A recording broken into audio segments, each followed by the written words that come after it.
Hello friend, welcome to my channel geography institute. আমি সাগরিকা। আজ তোমাদের জন্য আবারও নিয়ে চলে এসেছি সেকেন্ড সেমিস্টারের সিক পেপারে যাদের বিএসসি অর্থাৎ ব্যাচেলর অফ সায়েন্স, তাদের জন্য এআই যে সেক পেপার রয়েছে তার বেসিক কিছু ইনফরমেশন নিয়ে।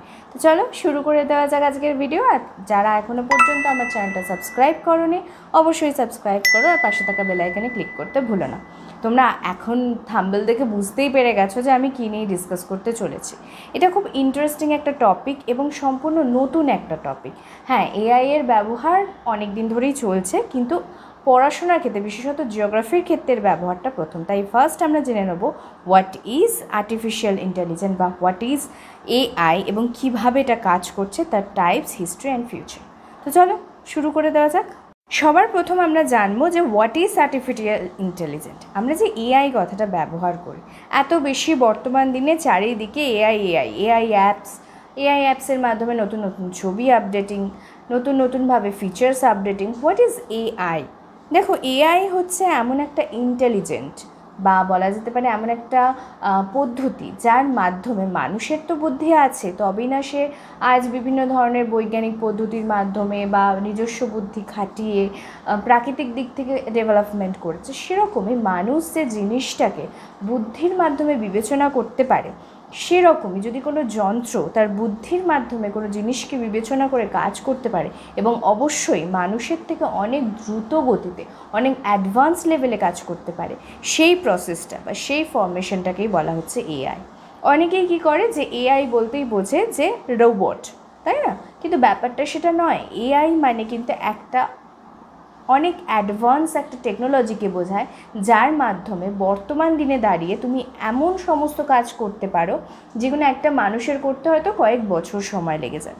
তো এটাই হচ্ছে এআই। মানে এআই বলতে গেলে অ্যাজ এ সংজ্ঞা যদি বলতে চাও, তোমরা স্ক্রিনে দেখতেই পাচ্ছ আমাদের যে ক্ষমতা, মানুষের যে বুদ্ধিমত্তা, সেই বুদ্ধিমত্তাকে কাজে লাগিয়েই যখন মানুষের বুদ্ধিমত্তার থেকে অনেক দ্রুত গতিতে অনেক বেটার অপশানলি যখন কোনো কাজ আমরা করতে পারি, তখনই সেটাই আমরা বলছি এআই বা আর্টিফিশিয়াল ইন্টেলিজেন্ট। এই আর্টিফিশিয়াল ইন্টেলিজেন্ট বর্তমানের দিনের সভ্যতার অগ্রগতিকে আরও উন্নত করে তুলেছে। এবার আমরা যেটা দেখব সেটা হচ্ছে history of artificial intelligence. History মানে দেখো, যখন থেকে কম্পিউটার তৈরি হয়েছে তখন থেকেই কিন্তু আর্টিফিশিয়াল ইন্টেলিজেন্সের কাজ শুরু হয়ে গেছে।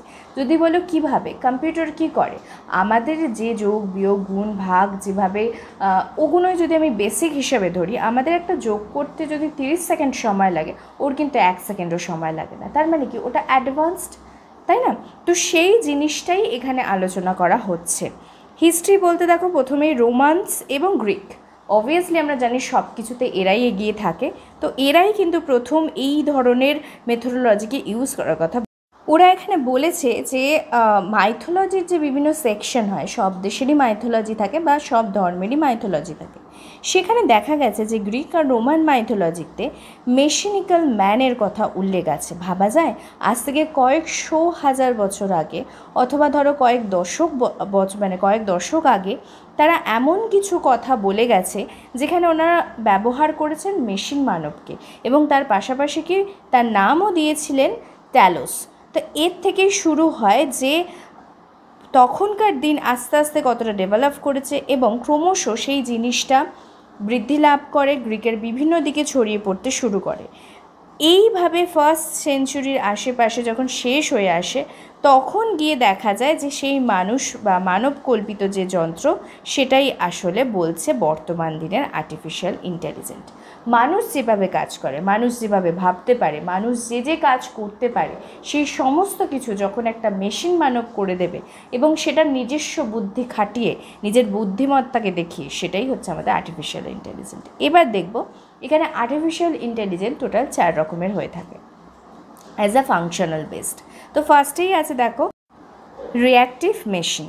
What is reactive machine? অবশ্যই যে রিঅ্যাক্ট করতে পারে, তার একটা লিমিটেড ক্যাপাবিলিটি থাকবে, সে নিজস্ব কিছু পদ্ধতির মাধ্যমে কাজ করবে এবং সে নিজের মতো করে কাজ করার একটা সুযোগ পাবে।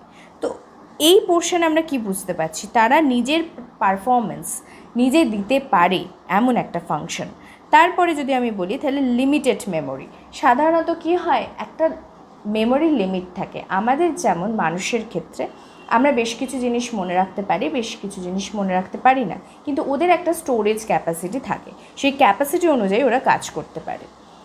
আর কি থাকে? Theory of mind. তাদের মাথাটা তো আসলে মাথা নয়, তাদের তো যন্ত্র মাথা। তো সেই মাথার মধ্যে কিছু থিওরি বা কিছু প্রসেসেস পুট করা থাকে, যে প্রসেসেস ওয়াইজ ওরা কাজ করে থাকে, সেটাই হচ্ছে থিওরি অফ মাইন্ড। আর সফটওয়্যার তো থাকবেই, যে সফটওয়্যারের মাধ্যমে তার ক্রমশ কাজগুলোকে দ্রুত গতিতে করিয়ে নিয়ে যেতে পারবে। তো এই হচ্ছে প্রধান 4টে ফেজেস বা বলতে পারো 4টে টাইপস বা 4টে স্টেজ বা 4টে ধরন যেখানে আমরা আর্টিফিশিয়াল ইন্টেলিজেন্সকে দেখতে পাই। এবার যেটা দেখব সেটা হলো stages of artificial intelligence.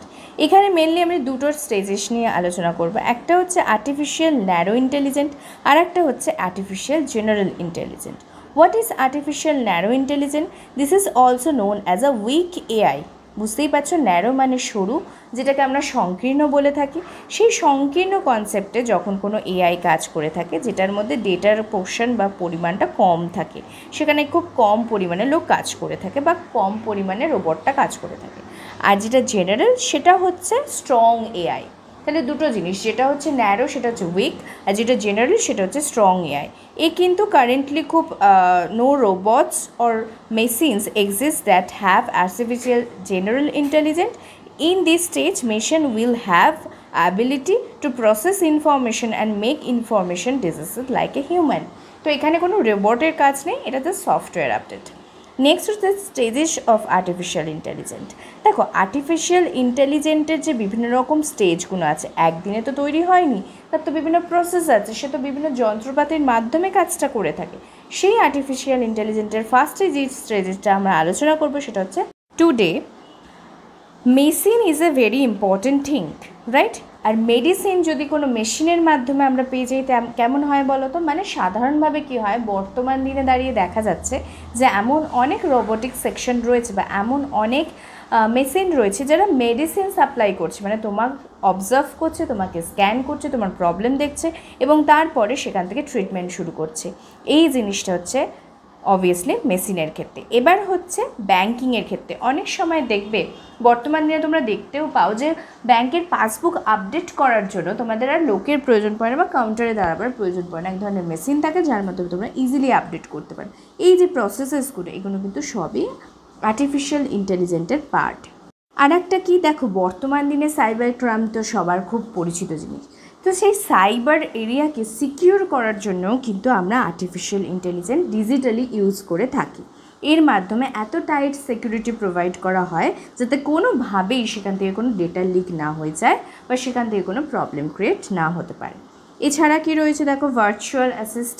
Virtual অ্যাসিস্টটা কীরকম বলো তো? যখন ধরো কোনো অর্ডিনারি পিপল তোমার সাথে কমিউনিকেট করার চেষ্টা করছে, তখন কি হয়, সাধারণত অনেক রকমের ইনকোয়ারি থাকতে পারে, তোমার সব উত্তর তোমার পক্ষে জানা সম্ভব নয়, তখন অ্যালেক্সা চলে আসবে। What is Alexa? অ্যালেক্সার মাধ্যমে তোমরা খুব সহজেই অল টাইপস অফ কাজ ইন্টারনেটের মাধ্যমে তোমরা করতে পারো। তোমরা নিশ্চয়ই টিভিতে অ্যাড দেখেছো, Alexa please play the music for me, like এরকম অনেক ধরনের এক্সাম্পল তোমরা দেখতে পাবে। অ্যালেক্সা এক ধরনের মেশিন যেটা আর্টিফিশিয়াল ইন্টেলিজেন্সের মাধ্যমে কার্যকারী হয় এবং সেখানে কি হয়ে থাকে, ডেফিনেটলি সেখানে বিভিন্ন ধরনের কার্যকারিতা যেগুলো আমরা ইন্টারনেটে ফোনে হাতে ঘেঁটে করি, সেটা আমরা যদি মুখে বলে দিই অ্যাজ আ ভয়েসার, দেন ও কিন্তু সেটা তোমাকে প্রোভাইড করতে হবে। সেটা হতে পারে কোনো রকম মানে, সেটা হতে পারে কোনো রকম ভিডিও প্লেয়িং, সেটা হতে পারে কোনো রকম song playing, H and everything. তো এইগুলো ছিল আমাদের সবকটা ইউজেস অফ আর্টিফিশিয়াল ইন্টেলিজেন্স। এবার আমরা চলে যাব আর একটা নতুন জিনিস জানতে। মেনলি তো এআই সম্পর্কে আমরা সবটাই জেনে নিলাম, এআই কী, এর ব্যবহার কী, এর কথা স্টেজেস কী। এবার জানবো হচ্ছে ডমিনেন্স অফ এআই। দেখো, আর্টিফিশিয়াল ইন্টেলিজেন্সের অনেক ডমিনেন্স আছে, তার মধ্যে মেন যেগুলো সেগুলো আমার মনে হয় তোমাদের জেনে রাখাটা দরকার। দেখো, machine learning, deep learning, robotic, expert system, Fuji logic and natural language processing. এই সবকটা তোমাদের খুব ফিশি লাগলেও শুনতে, বাট এগুলো সবকটাই কিন্তু রিলেটেড টু এআই। এই জিনিসগুলো কী কী সেটা ইনডিট আমি তোমাদের বলতে চাই না, কারণ এগুলো তোমাদের সিলেবাসে নেই। জাস্ট বেসিক নলেজটা ক্লিয়ার করার জন্য এআই সম্পর্কে আজকে আমার এই ভিডিও ছিল, যেখানে আমি বেসিক জিনিসগুলো তোমাদের বুঝিয়ে দিলাম যে এআইয়ের মাধ্যমে অ্যাকচুয়ালি কী হয়ে থাকে বা এআই আমাদের কী কাজে লাগে। নেক্সট ভিডিওতে আমরা আরও ডিটেল ডিসকাশন করব। এবার যেটা বলার সেটা হচ্ছে যে আমাদের সিলেবাস ওয়াইজ টপিক ওয়াইজ অনেক কিছুই রয়েছে এআইতে। তোমাদের যে টপিকটা বুঝতে অসুবিধা হচ্ছে বা ধরো কোনো রকম আননোন মনে হচ্ছে এই এআই এর সিলেবাস থেকে, আমাকে অবশ্যই কমেন্ট করে জানিও, আমি সেটার উপর ভিডিও তোমাদের জন্য নিয়ে আসবো। আবারও বলছি, তোমাদের যে CC2 এর পেপার চলছিল সেটারও ভিডিও নেক্সট এই উইকেই আসবে। এইভাবেই তোমরা পাশে থেকো। ভিডিওটা ভালো লাগলে লাইক শেয়ার কমেন্ট করতে ভুলো না। যা কিছু আজকে পড়লাম তার সবটা যদি নোটস হিসেবে পেতে চাও তাহলে অবশ্যই আমার হোয়াটসঅ্যাপ চ্যানেলে জয়েন হয়ে যাও, যেটার লিঙ্ক আমি ডেসক্রিপশন বক্সে দিয়ে দিয়েছি। তো চলো আজকে এই পর্যন্তই, নেক্সট ভিডিওতে আবার তোমাদের সাথে দেখা হবে। ততক্ষণের জন্য সবাই ভালো থেকো, বাই।